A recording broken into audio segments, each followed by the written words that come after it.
Hi everybody, this is Shannon from No Shelf Control. Thanks for joining me on the channel today. Today I have a review of a book that I am very excited about. I know you have probably followed all of the press around Prince Harry's Spare, but today I would like to talk about what I thought of the book. So let's start with the cover. I love this photo of him. I think that it is very frank and straightforward. It is, a direct photo of him looking into the camera. I happen to think he's handsome. And I just love that he did this for the cover. You can see his age a little bit around the eyes. He's not a little boy anymore, and he has a story to tell. So I really appreciated the cover. I also like that the book is called Spare.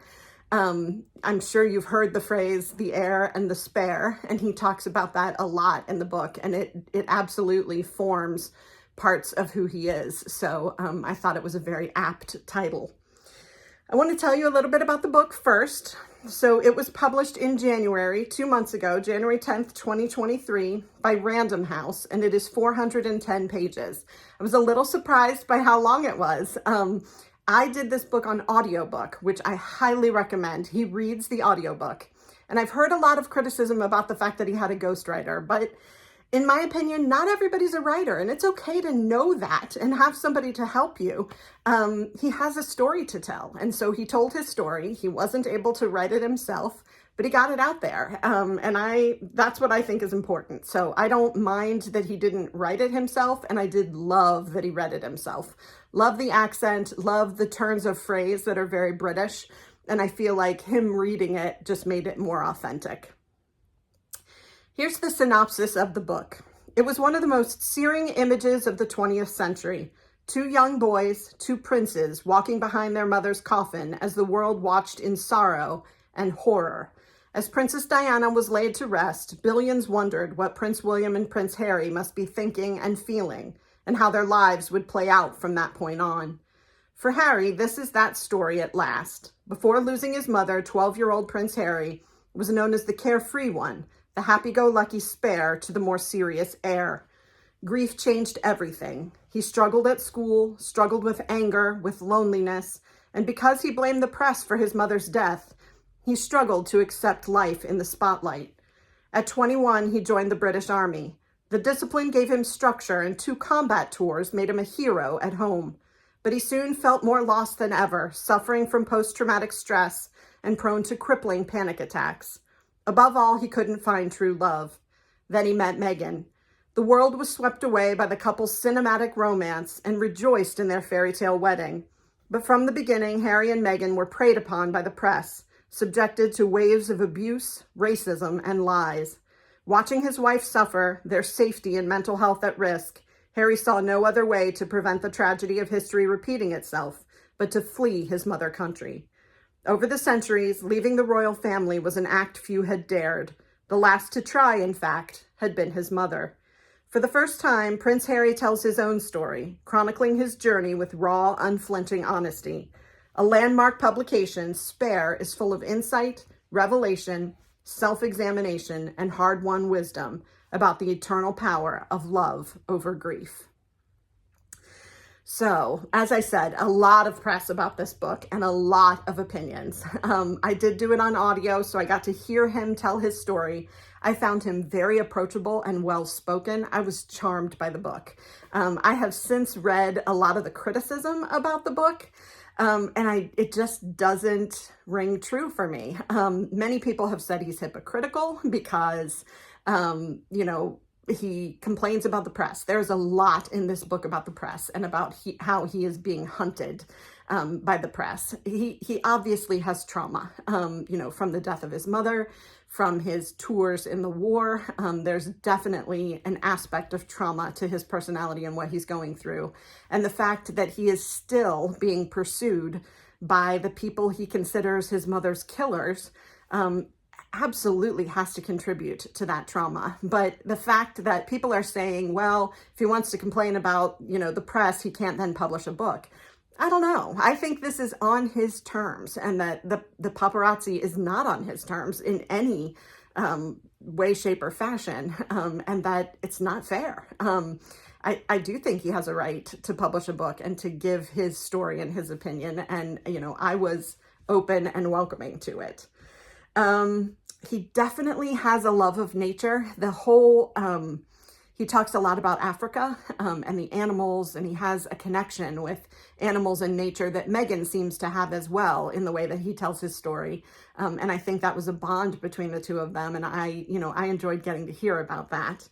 The part that blew me away, he believed until, and I'm not really giving away any spoilers. You would find this out pretty quickly in reading the book, but he believed until he was well grown that his mother was in hiding, that she was not dead. And so talk about trauma. I mean, he had internalized this idea that she was alive somewhere and hiding, and that she was going to reappear at any moment and take him and William, away with her.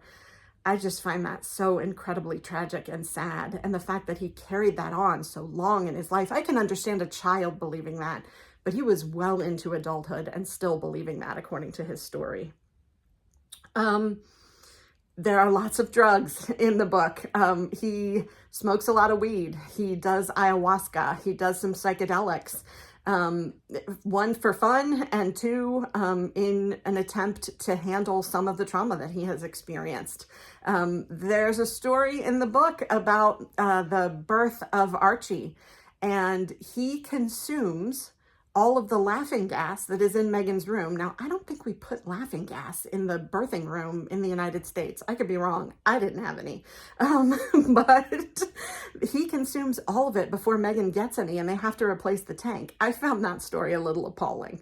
I know that he has PTSD and that he struggles with anxiety, but one, I don't know about doing all the laughing gas while your wife is in labor. And second, I think that was for your wife. So I was not sure about that story. That was probably my least favorite story. He absolutely adores Megan, and the story of how they met and how they came together and how tough she is and able to handle this lifestyle. You hear a lot of stories about other girlfriends that he had, and they were not able to handle the pressure of the press and the royal family. And I get that. I mean, no criticism of them for not being able to handle it, but the way Megan handled it, despite the fact that she struggled in a lot of places, was really admirable to me. And I think a lot of her based on what he has shared about her in the book. He definitely has a strong relationship with his grandmother, the Queen, whom he calls Granny, and his great-grandmother, whom he calls Gan-Gan. And I loved hearing about them both as people. We hear about the Queen a lot as the Queen, and you do hear a lot about the fact that he never hugged her. He has never hugged his grandmother. That simply isn't done. But you did hear a little bit about her sense of humor and things that were true about her that made her more of a real person than what we see in the media. And I enjoyed that perspective and the relationship that he has with her. I was flummoxed by a lot of the rules. I mean, the fact that he had to ask for permission to marry Meghan. He had to ask for permission to marry where they married. And seemingly would not have gone through with it if his grandmother had said no. So, not living that way, I just cannot imagine. A lot of people feel that he has portrayed his brother William as the bad guy in this book. And, there definitely is some of that. William comes off as stiff and regimented and jealous of Harry. And comes off as if he is trying to hold Harry back and in some cases do harm to Harry and his reputation and his life. I think it's fair that William sort of comes off as the bad guy, but this is Harry's perspective. If William wants to tell his story, he can tell his story. And many will say, well, he can't tell his story because he's actually part of the royal family. He'll be king one day. And what do they say? Don't explain, don't complain. Don't complain, don't explain. Or never complain, never explain is the royal family's motto. But, he has a choice. If he wants to speak, he can speak. And then we'll know his side of the story. So, and maybe we have no right to know his side of the story. That's okay. But, I think that if Harry wanted to tell his story, that was okay too. I definitely felt like the book was worth my time. I enjoyed it. It was 15 hours on audiobook, so it's long. The chapters are very short, and there are tons of chapters. You'll have to forgive me, the garbage man is making a lot of noise today, so I apologize if you hear that noise. But very short, numerous chapters, but easy to keep up with, a good story, well told. And I didn't feel like it was hypocritical. I didn't feel like he and Meghan talking to Oprah was hypocritical. They chose the forum in which they wanted to tell their story, and they told it. I